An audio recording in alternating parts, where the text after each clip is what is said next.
Welcome to the Diablo 3 Open Q&A panel.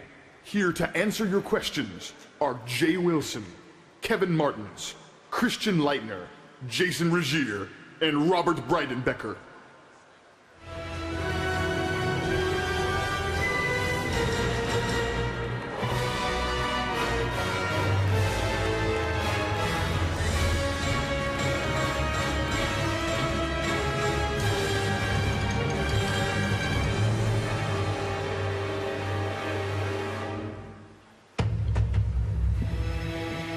Hello, everyone. How's Blizzcon going? Awesome. All right, so this is just an hour of asking us any questions that you want to. My name's Jay, and I work on Diablo. This is Kevin Martins. He's our lead content designer and more the lore and story guy, so I don't have to answer those. Jason Regier is our lead programmer. Robert Breidenbecker. Rob, what's your title? He's the VP of Online Tech. And Christian Leitner, who's our art director. So I think we can cover almost anything. So whenever you guys are ready. All right, you guys are ready? We're ready, Chad. Let's do it. Good to Chad, see you guys. One request, Chad. We've been doing a lot of press. No more of the why are you guys so sexy questions. We're tired of answering them. I'll try to hold off for now. Okay, thanks, Chad. Maybe later, though. All right, come on up. So yesterday during the panel, you guys were talking about difficulty level, how a normal mode is going to be really, really easy. But what about veteran players? Are we really going to have to beat the game once before we get any kind of challenge? Are you guys going to add a way to make the game harder before progressing? No, we're not planning on any kind of shortcut through normal difficulty. Just like Diablo 2, normal difficulty will be fairly quick path. We're not too worried about people getting bored. It does get more challenging kind of later in even the first act and progressively throughout. So I wouldn't say that the entire of normal difficulty is not nearly as easy as the first hour or so. The first hour is really a tutorial. So what we really feel internally, what we've noticed with a lot of people playing, especially more serious players, is once they get through that first part really quick, and then they get into the rest of the normal difficulty, and they don't have any problems with getting bored or things like that, because it is challenging enough. I should also say that, the normal difficulty level, if you're a veteran, awesome Diablo player, this is your chance to enjoy the story, get familiar with the skills, so that you can really kick ass with them in the next difficulty level. Thank you. Thank you. Come on up. How you doing? To me, there's three type of players in Blizzard games. There's hardcore, and then there's casual gamers, and then there's farmers.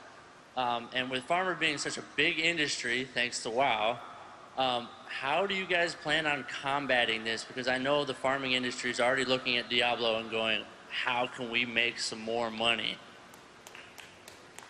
Well, we don't really see that it's as big an issue for Diablo as it is for WoW. The most important thing to remember about Diablo is it's not a persistent world. So the reason that farming feels so bad in World of Warcraft is because the farmers are in your world, they're taking your quest mobs, they're taking your drops, they're interfering with your experience. But in Diablo, they can go off into their own server, into their own world, in their own instance, and farm to their heart's content, and it doesn't affect you at all.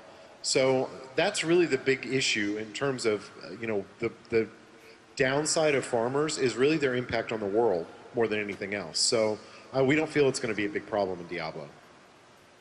Thank you. Come on up.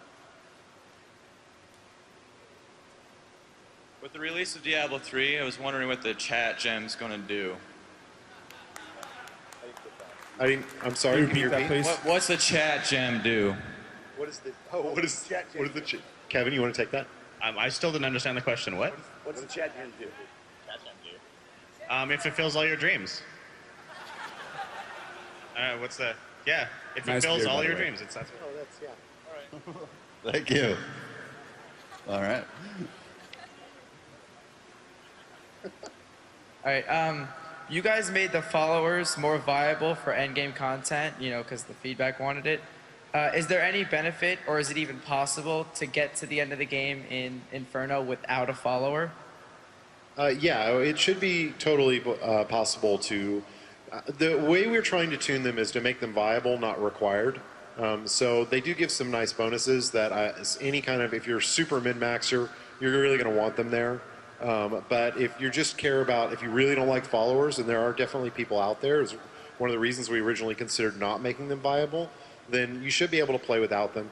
Also, you know, this won't be for ship, but we still kind of want to figure out a way that you can get a benefit of a follower without having a follower, but we're not sure, never figured out exactly how we want to do that. But that's something we're going to explore in the future. Thank you.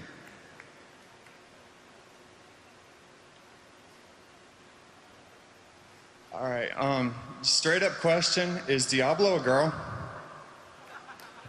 The question is Diablo a girl? Diablo's not constrained by our human gender stereotypes. She's a demon. So no, the fact is, Diablo can take multiple forms, and we have never seen the true form of Diablo yet. So Diablo has many surprises in store for us. That was good. All right. That was kind of a shifty answer. Just answer the dude's question, Kevin. All my answers are shifty. Oh, okay. Fair enough. Hey guys, I was hoping you could elaborate on hardcore mode. For example, when it's unlocked, are there going to be real money transactions, and are there any differences between Diablo 2 hardcore mode and Diablo 3? Anything we should expect? Yeah, so hardcore mode, where to start? So for those of you who don't know, once if you make a hardcore character and that character ever dies, the character's gone forever.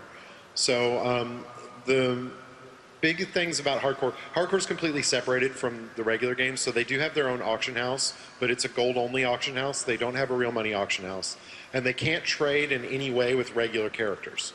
So they're isolated within, they can trade with other hardcore characters, but not with normal characters. They also can't trade items between, you can't trade items between your hardcore characters and your regular characters. And then the big difference is when you die, your body doesn't drop. So your items are gone when you die in D3. So it's not like you can have somebody with you who can collect your body and pull your stuff up. So it's a little bit harsher on that front.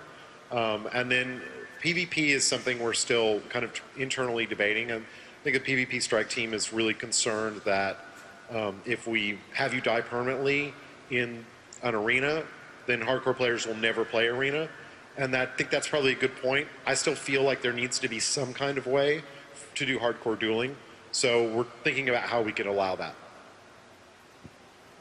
No fall. That's it. I'm sorry. Get back in line, though.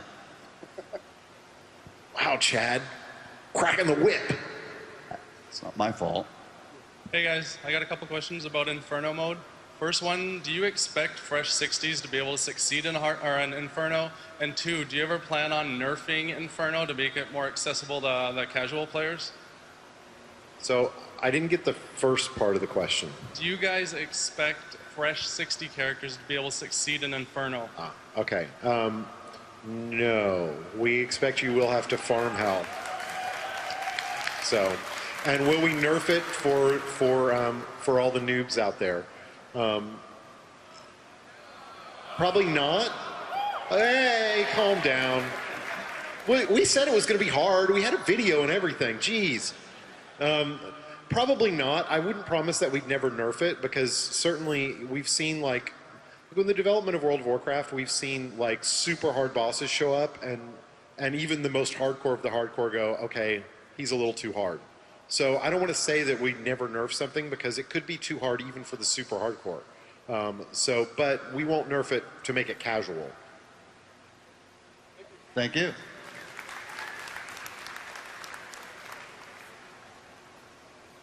All right. This might be a stupid question, but I was in Diablo 1 and 2. There was a considerable amount of fog of war. I was wondering in Diablo 3 if, why that wasn't there.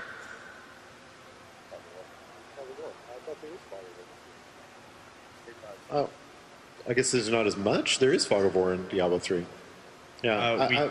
We did take Fog of War out of your hub town, so like New Tristram has no Fog of War, so you can easily find all the stores and stuff. But unless we're misunderstanding you, there is Fog of War everywhere else.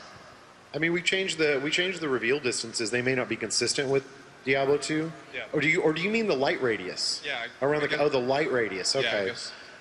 You know, a lot of that that was a long, kind of hard process, and there are some dungeons in the game that really do emphasize the light rate, because it is there. It was more a thing of that going to a 3D engine and trying to get the world to look really good and, you know, be moody and feel the way we want, when you only have one light. Like, it's easier with a 2D engine where kind of everything, every sprite is kind of hand-drawn with its light already in it. But with a 3D engine, if you have one light around the character, it actually makes for a really kind of bland and bad-looking world. You need to fill the world with a little bit more light to make it interesting. And so it made it really difficult for us to do the light radius exactly the way we did D2. But we did try to do it in some of the dungeons. Yeah, it is still in there. There are various areas in the game that are brighter than others, and some are darker than others, and maybe what you're seeing in the content that's out on the show floor is a little bit brighter than some of our darkest areas. So, Great question.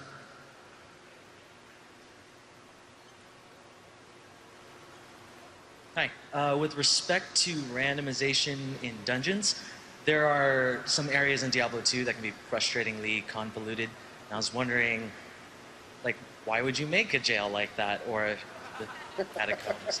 Are you guys toning that down a little in Diablo 3? So, Kevin, I think the question is, are we going to not do crappy design? To you. I'd love to know exactly what you're referring to. So most dungeons are very random. A change from Diablo 2 to Diablo 3 is there's quite a bit more story moments in the dungeons themselves. So in a completely random dungeon, as in one that rolls randomly out in the world, very often you've got a unique entry point.